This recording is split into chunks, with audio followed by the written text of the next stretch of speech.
It is the start of a new year, and I want to share with you how I'm setting goals this year as a health coach, and also just some tips and advice that I can give in terms of for you wanting to set goals, whether they're regarding your health or just personal goals.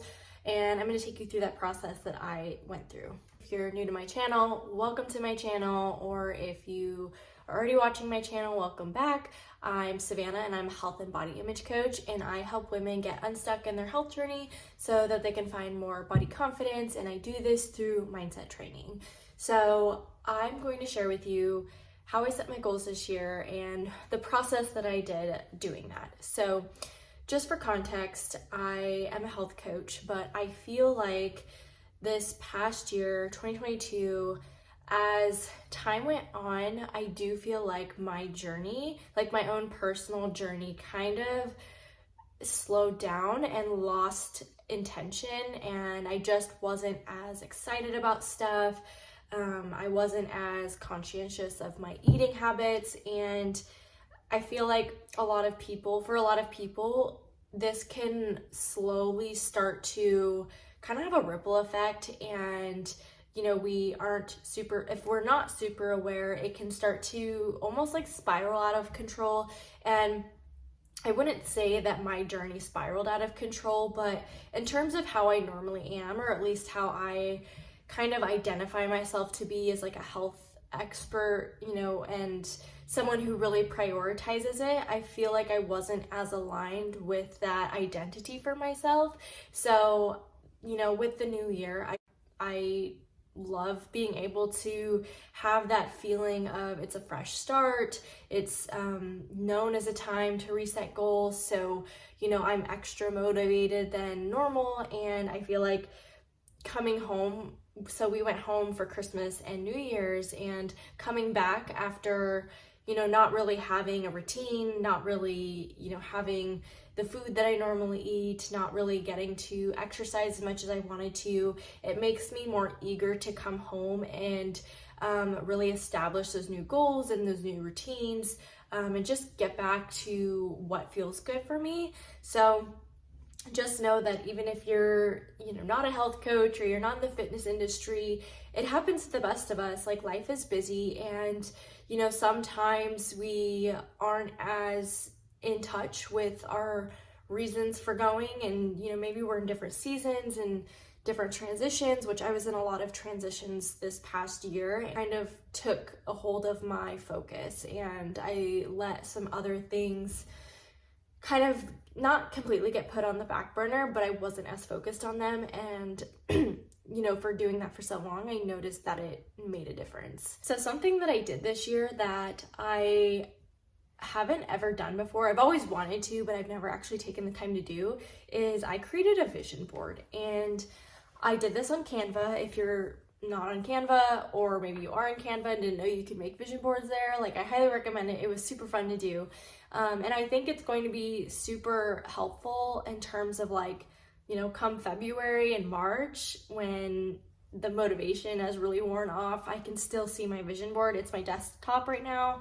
I can still see it frequently and feel inspired to continue to stick with my goals. So I created a vision board, but I don't say that because I'm not telling you to go out and make a vision board. I did a lot of work and thought and intention before I even did a vision board. And I did this on purpose. Like, as much as I wanted to skip to the vision board and do that right away, I knew that the vision board would be meaningless if I didn't, have more thought about and reflecting of 2022 and how it made me feel and how I felt like it went. If I hadn't done that, and then, use those reflections and moving forward, like taking what I wanted with me into 2023, and also like leaving what didn't serve me in 2022 and just moving on from it. And I used a planner. So you don't have to use a planner, but like, I'm someone who really needs journal prompts, and like, I just need guidance, especially with like journaling and like writing things out. I really like that guidance, and I feel like it just takes away from me having to like take that extra step to do it. So I used a planner that I found online, and you can find planners anywhere. So, find one that feels good for you and like has a lot of prompts that you feel like are going to serve you really well. Just like allow yourself to reflect on the previous year first. And not just with your health, but like other areas of your life. I feel like that's something that really helps me is like, I focus a lot on like my personal goals and like who I want to be and how I want to serve this world and how I want my relationships to be. And I like to start with those first because it makes my health goals a little bit easier, because I set my health goals as a way to optimize my like personal life. So I don't really ever set health goals. I used to, but like that's why I do what I do now is like I don't focus on my health goals as a way of like, I need to lose weight this year. I need to, track however much food I'm eating. Like it does not serve me the way that I want it to. So I use like my health goals as a way to optimize my personal goals. And I know if I want to become the best version of myself this year, I have to pour into my cup and really prioritize my overall well-being first if I even want to show up as that person.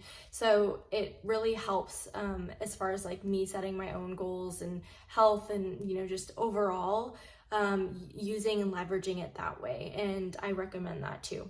After I did like that reflecting and everything, I was able to set the goals. And with the goals, the mistakes I've made in the past is focusing too much on like outcome-based goals and like results. And those I do feel have like purpose and they can be really good.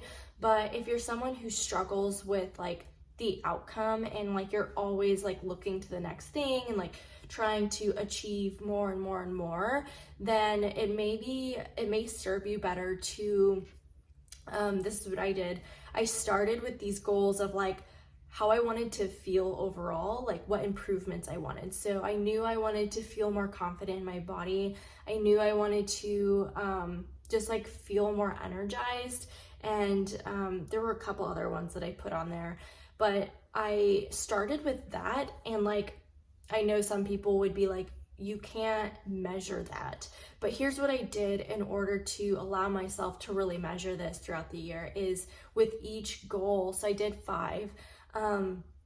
I journaled about it and I actually did like bullet points. So for the one where it was like, the other one was, I want to improve my relationship with food. So obviously like just looking at that goal, it's like, well, what does that look like? So that's what I defined, journaled about. So what would this look like? And then I bullet pointed all of the different examples of an action that I take on a regular basis that I felt would give my goal meaning and be able to be measured. So for example, for the one that was like, I want to improve my relationship with food, I put on on the little bullet points that like, eating 2 nutrient dense meals and like my superfood shake every single day.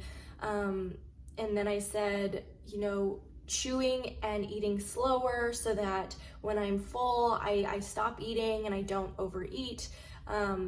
Just really listening to my body. I put like a whole list of bullet points. And what I plan to do in the new year is I'm going to allow myself time to journal at the end of the day and rate myself on these different goals, and rate it in terms of like, how closely are they to these bullet points that I defined as my goal.